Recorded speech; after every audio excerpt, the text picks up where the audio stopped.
So up on the lift today, we have 1967 Lincoln Continental. Love these things, suicide doors, picture of Americana.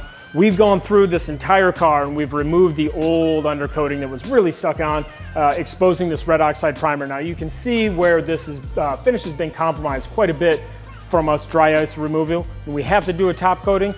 That's what leads us to the video today. All right, because this car is on full air ride suspension, it's gonna be a little bit lower to the ground. You've seen videos that we've sprayed our wax oil product in the past. Today, we're gonna be showing you another product that we use. It's called Dinitrol. Dinitrol is gonna form a little bit harder and it's not gonna be as tacky. That way, if any dust or contamination filters up, it's not gonna stick to the finish of this car. All right, if you guys wanna see us from start to finish on this car, make sure you check out our YouTube video. You can get the long format version of this car getting refinished. You're gonna love it.